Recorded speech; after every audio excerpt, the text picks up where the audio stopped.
dialogue.com. Le Dieu bandeko ya biso nzambe ya pambola bino bisika nyonso bino bozali. Bien-aimé nzambe ya pambolo lisusu na kombo na Yesu Kristo. Pozozwa tana yo ya koyoka ba message na ye. Bien-aimé, aux en adresse ya bien. Ici, c'est la parole révélée. Nous ne prêchons pas la lettre, mais nous prêchons ce qui est caché derrière les Écritures. Naeko sengambongo na yote, naeko lukayo na makangu te, naeko détruit bomo na yote, pozande kunangai. Ho bazo sengo bambon, ho bazo détruit bomo na yo. Oyo baza po bazali na bango ya nzambe te, bien-aimé dans le Seigneur. Oh bien-aimé dans le Seigneur, et c'est mon angezali okuma mwana nzambe, et c'est mon angezali bien-aimé olunga na makambo mabe ya mokilo okanga makaka na nzambe pour yende la vérité bien-aimé dans le Seigneur. Yango bien-aimé papa tilinga na lomba moto sur la frappe des démons. Oh bien-aimé, na mona bonda nokite na kotomboka. Éternel Dieu des armées, quelle grâce, quelle joie immense, papa. O tiningane rote ande konangai nzam. Oh papa, yo moko yebi ekoleka ngai, oyebi nini ebeba na bomo na ye, oyebi nani abundisaka bomo na ye papa, soki pe famille na ye, soki pe baninga na ye, soki pe ba collègue na ye, soki pe ba voisin na ye, soki pe kaka baleki nzela papa, yango tininga na lombango na yakolamusa ndeko na ngai papa. Que le Saint-Esprit parle pour l'édification de ton peuple. Au nom de Jésus-Christ, nous avons ainsi prié et nous disons Amen.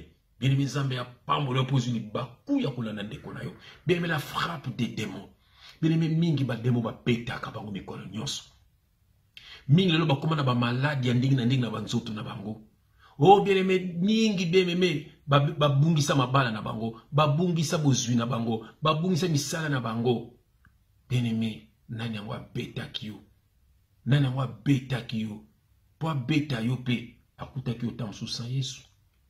Voilà la frappe des démons. Donc, le verset 9, bien-aimé, dans Proverbe 19, verset 23. Proverbe 19, verset 23. La crainte de l'Éternel mène à la vie. La crainte de l'Éternel mène à la vie. Et l'on passe la nuit rassasié sans être visité par le malheur. Na bandeli verset Oyo. Proverbe 19, verset 23. La crainte de l'Éternel mène à la vie, et l'on passe la nuit rassasié, sans être visité par le malheur. Bien-aimé, malheur n'est visité yo. Parce que tu n'avais pas la crainte de l'Éternel. La crainte de l'Éternel mène à la vie. Bien-aimé, pour nous banga nzambete, pour nous tromper comme moi sinayo. Yo pe moi si pour nous tromper comme mobali na yo. Yo pe moi na pour nous respecter ba boti na yo te. Yo mama comment zo ka mobali bana ba mona yo ndo sala o komana mobali bana ba mona. O banga nzambe te. Yo pe mwana comment ko bota kana ndako ba parents na bino ozo wana respect na bango te. Bien-aimé, ko kene ko yiba na ba magasin.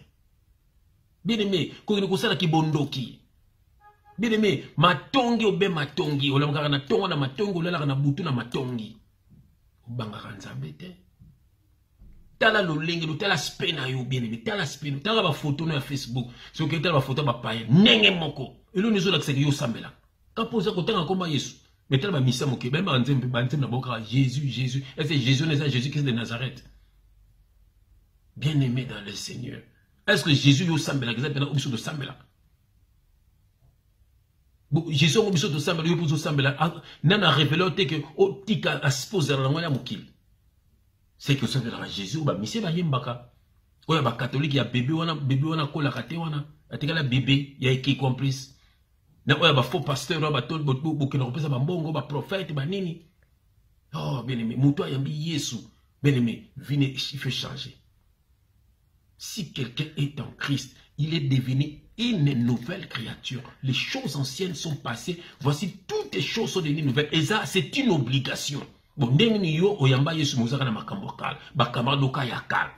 Na pixu boya bakamba no kala te, mais quand même to comme na Christ, bien-aimé. Ozati na bango soute. Pour bon ba no memoka na makambo kala. Et ko risquer ozongela mokili. So beaucoup teni bo pesa ni mbote. Voilà. Mais yoko luka bango souti, yo tambola na Yesu. So beaucoup teni par hasard, te bango. Bango moko nde ba okima so ba moni bunzamba solo ba okima yo. Po ba mona ke masolo ba ndoleka so biente.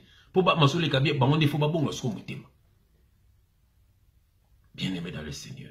Mon verset oh, la crainte de l'Éternel mène à la vie et l'on passe la nuit rassasié sans être visité par le malheur.